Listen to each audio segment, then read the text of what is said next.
going on, folks, and welcome back to Four Corners of the Galley. I'm your host, PBO, and you're joining me on another edition of Hard Knocks, the Cleveland Browns, 2018. We're all the way up to episode 3, and this is your recap breakdown of episode 3. So let's kick this thing right off, folks. All right, so we kick back up with the Cleveland Browns. They just had their first preseason game and a victory, which was on the road, so they were pretty happy. Baker Mayfield came out and looked impressive. So we catch back up with them, and they're in full celebrity mode. Well, as big as celebrities, I guess, that you can be as a Cleveland Brown fan and proudly say you are one, you get Brad Paisley. Hey, don't look at me. I'm a Lions fan. I got nothing to snipe at. I know how bad my team can be. Only 2 teams, 0-16. I know the pain. So, yeah, so you got Brad Paisley. So Brad Paisley comes to this facility, and, he's just a big old fan. He's like a big old kid in the candy store, just running around, meeting all the players, meeting the coaches and GMs, and obviously he's a big fan of Baker Mayfield, and he wants to see the RV and the quarterback, so that was his big treat and what he wanted to have fun with. And he basically, he just celebrity, hamming it up with the football players. Obviously, a lot of the guys that love country, they're going to like that, so I get that as a big thing. I'm not a big country fan, so I know who Brad Paisley is, but yeah, that's all. I think that was cool. I like that. So the rest of the way they break it down until we get the big, the big reveal that they were waiting to hold to the middle of the thing is we get basically, you get the football and you get the family. And in the football, they just show you the true grind of training camp and what training camp really is about and how that grind is. And then they splice in the family element, so they show you that they're just not sitting there grinding all day. They actually do get to get out sometimes and be away and clear their minds. So let's kick it over to the family. So we kick with the family part first, and we meet up with the 4th string quarterback, Roback. And he's a 4th string quarterback, so there's not a lot of 4th string quarterbacks in the NFL. There's not even a lot of 3rd string quarterbacks in the NFL now. Most teams have switched to actually 2 quarterbacks, and the emergency doesn't really even suit up for the games most of the time, and they're usually on the practice squad. So it's really hard to get in as a 4th string, especially when you're not getting no run. So you meet him and his girlfriend, and they're at a huge butterfly, looks like reserve where they have wildlife of that nature and bugs, and they had lizards and different things, and they're just enjoying the Cleveland. They're local Ohio people, so they're from Toledo, he said, and he's up there with his girlfriend. They're just trying to see all the sights and sounds of Ohio. And then we kick it over and we get to meet a lot of the families after the games too. We get to meet the defensive end. His name is, what was his name? I'm sorry. He's got the 4 kids. He's the guy who was helping out. Can't think of his name right now. But we also get to see that. But then what they really get to show, I'll get back to that. What they really show us is that intensity and that grind that comes with football. So what they really kick off is how tempers have been flaring up all around camp, and they start showing us the fights. And you got Landry, who's the veteran, who's really trying to get these young bucks in line, or a lot of these guys in line, because this is a brand new put together team, a lot of free agents, a lot of different things and moving parts, and you can see they're very undisciplined, and it shows in the first game with how many penalties. It shows in their practices that they're seeing, and it's even going to show in this next game. They're very undisciplined. They got a lot of talent, but they don't really have that superstar, and they got a lot of good guys. I mean, even Carlos Hyde, who is going to be their big veteran back, he's really good, but you got to remember, the 49ers, they ran those tires down. So he might give them a good year, but I don't know if it's going to last the full season. So they're really going to count on a lot of their young youth to break up, and a lot of the fights start breaking out. And Jarvis trying to get them going, and there's a lot of just tensions and high things going. And then you got the humongous controversy, or not controversy, but just silliness. I'm going to say his name wrong because that's the way I've always said it, in Tyrod Taylor. We can call him Ty or Taylor. And I guess we've been saying his name completely wrong, and they make a huge big deal about this. This seems like a very quiet, humble guy who's just trying to go about his business and learn. You see him that he's in the film room. He's really studying the Bills' defense from last year and understanding. Obviously, he didn't watch that because he was hoping they did good. So when he was on the Bills, I don't think he was watching for the holes and gaps that he could expose. So now he's studying the Bills for the next upcoming game. And it just shows he's a real humble guy just trying to really work out his things. He's good. He's a good player. He should be the starting quarterback. He's the veteran. He understands more. But you can see that Baker is that he's got that little something to him, and I give it to him because he was a lot of flair and flash at Oklahoma, and you don't get to see him. But obviously, being with the Browns and seeing him up close, the kid's work ethic is pretty intense, and he can sling it out there. He's scary. He does look like a young Favre, a young Favre. When he was young, young Atlanta Falcons, early days before, the Magic Man. I'm a big Magic Man, Don Mankowski with the Packers dude. That dude was the man before Favre started, so I know how the young Favre looks. So he definitely's got the moxie to be a quarterback in the NFL. I do agree with that, and he's not as tall, but he's got that little grit to him that I like. So I give him that. Then you got the defensive players. They talking mess. You got one of the defensive guys, the defensive end. What's his name? He's talking trash to the freaking.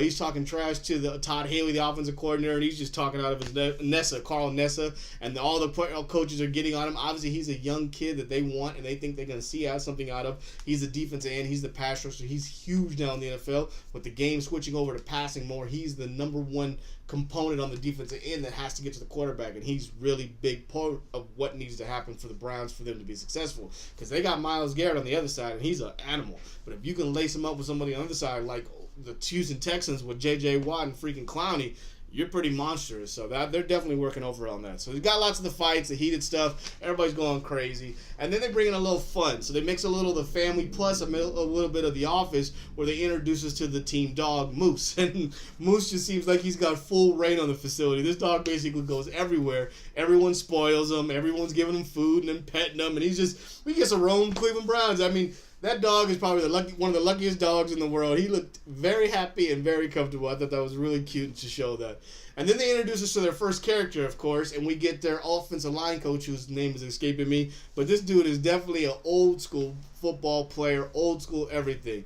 I loved his demeanor about everything. He was very funny, very gritty and tough and trying to be on point, but goofing around at the same time. I had a couple coaches like that, always tough at the point, but the minute that it was like a down point or something like that, they start goofing around with you. And he's all joking about how he needs to rest. He loves stretching because he gets to sit down for 10 minutes and silly things of that nature. And he's got he's a big zoology guy, and he's comparing the offensive line to animals and how they got to be hogs and get their feet down, and how they got to be like silverback gorillas and really get their arms out there and be long.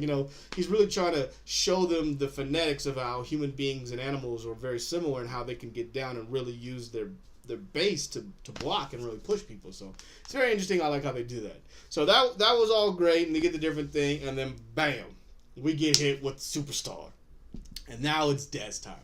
And man, you could sense it just the way he was walking through the room. He was a star, and I love the way Dez was walking through. Obviously, he knew the cameras were on. I mean, he's not dumb. We're talking about the X-Man here. I mean, this guy's a beast, and he's had the light on him forever. I mean, he played for the Cowboys. When you play for the Cowboys, you're playing for the biggest team in the NFL. I mean, that's the way it is. Yankees, Lakers, Cowboys. Boom, there you go. That's the big three. So He knew with the spotlight, and he walked in, and he owned the whole facility in a matter of like 5 minutes that they showed. He walked up to everyone, introduced himself, shook hands, grabbed hands. I mean, he was kissing babies. That dude literally had the politician polished like it was perfection. But you could also see that the Browns haven't had a superstar, and when a superstar walks in, they were like in awe, and you could just tell. I mean, he walked in with a little moxie to him. I like the way he came in, and I love the way he was, his demeanor to everybody. I mean, he was shaking everyone's hand, talking to everybody. Stepped into the radio station for a quick segment, even gave him a quick thing. Sat down with Coach. He had his little meeting. It never goes good when they don't sign. That's never a good sign. If they're there at the table, NFL, they want you to sign. Dez seemed kind of hesitant. Obviously, they were talking about the Josh Gordon thing still hanging over him, though. The mystical unicorn they've been waiting on. That was kind of still hanging over him. Dez, I know he wants to start. He wants to be on that opposite side, but that's also Josh's position. So I think they're a little timid. They probably weren't offering the money that Dez wants. I think it's very crazy that Dez Bryant is still out there right now. I mean, that's just wild to me. He obviously wants a certain amount, and he's sticking to it. I definitely think Dez is going to get picked up at some point. There's no way Dez Bryant's not playing this year. He's still got some gas left in that tank, and he wants to play, so he's definitely going to get picked up. It's going to be interesting to see where he goes. But, yeah, it was definitely cool to see Dez come in and literally just take over.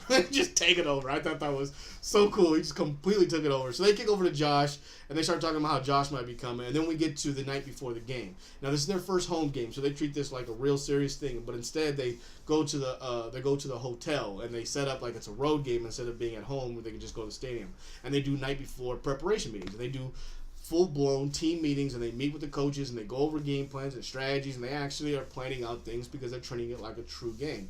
And then we get to game day, and then we finally get to it. But the best part that comes about game day is right when game day happens, the coach says the eagle has landed. I say the unicorn has landed, because their big horse, the guy that is a true superstar but hasn't been able to stay on the field for consecutive years and really be there, Josh Gordon, has landed in Cleveland. Now, for all things and purposes, it's crazy how they're just sitting around waiting for this guy to show up. I just think that's wild. I mean, I don't know. It's just crazy. I mean, he's got them thing. I mean, I'd want him on my team, but it's just wild. I hope he gets it together and plays, because that dude is a monster on the field. So it showed him training, it showed him practicing, and then we get to the game, and the game starts off great. And I guess their game plan was to really get Hyde going, and they got Carlos Hyde going. The offensive line was knocking people around, and Hyde was running tough. He took it all the way into the end zone. Landry was playing tough. He was showing that nastiness that he was showing in practice. He showed it on the field. He got worked by one guy, and then he threw a nasty crackback on another dude and lit him up on that nice little angle run to the end zone. That was pretty. Defense, first team defense came out. 9 possessions, only 9 plays, 9 yards. I mean, that's impressive. They came out fired up, and they were gunning. But of course, the minute the second quarter and a little bit of the second team came in, you could see a lot of the big starters are out. Man, it got instantly away from them. So I definitely think their front 22 for both offense and defense, the 11s, are strong with Cleveland. They got a lot of talent there. But it's going to be those secondary guys, and can they have front guys stay healthy, because man, they let the other ones on the field and they got sloppy, nasty penalties everywhere. They were just getting flagged all over the place for every little thing under the sun. I mean, they're very dysfunctional, and they got all the talent in the world. And in the NFL, everybody's got talent. The teams that win are disciplined. I mean, look at the Patriots. Everybody hates to look at it, but look at them. But they don't get penalties, and they're disciplined. Even when there's a mistake, they figure out a way and they keep going. They move on. So Baker comes in the second half. He looks good again. Of course, he's getting rocked at the beginning because the O-line is that whatever O-line they have in there is not helping him. But he comes through and has another touchdown. He's got that. He definitely has that thing to him. He looked good out there. Juice, the tight end, the guy that's trying to make the team, he looked pretty good on a nice catch for 27 yards. That was nice. And overall, they couldn't put it together at the end. They had a lot of penalties. They made a lot of errors. Things of the nature just went against them. And I saw that they had that punt. But it's like when you make the mental mistakes and you're not physically ready for the things and you don't do the things that you should do, when those 50-50 plays come up for teams that are just don't have that mental, they don't give it to you. I know, I'm a Lions fan. I know how many 50-50 calls we just don't get. So when you're a Browns fan, you're going to have to kind of realize it's in that same kind of boat. And for you to win, you got to outright win. Like, you just got to put it on them, or you got to just put it in the end zone. Like, don't leave anything to chance. That's just the way it comes out. So after the game, obviously, the big default was they had their first home game. They lost 19-17, and it was because of penalties. I mean, they straight out lost because of penalties. They could not keep their head on straight, and they couldn't do right, and they kept getting penalized like crazy. And I think that's going to be a trend for them this season.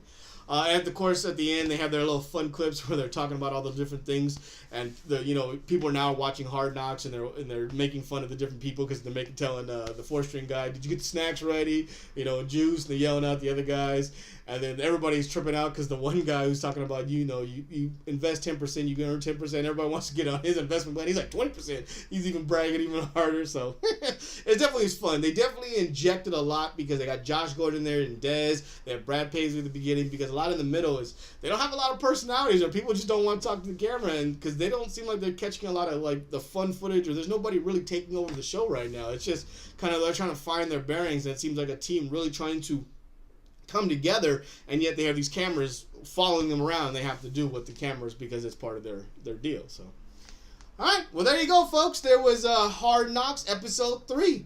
Come back next week and we'll recap episode 4. Please like, subscribe, and comment if you enjoy everything. Until next time, folks. Good night, Ted.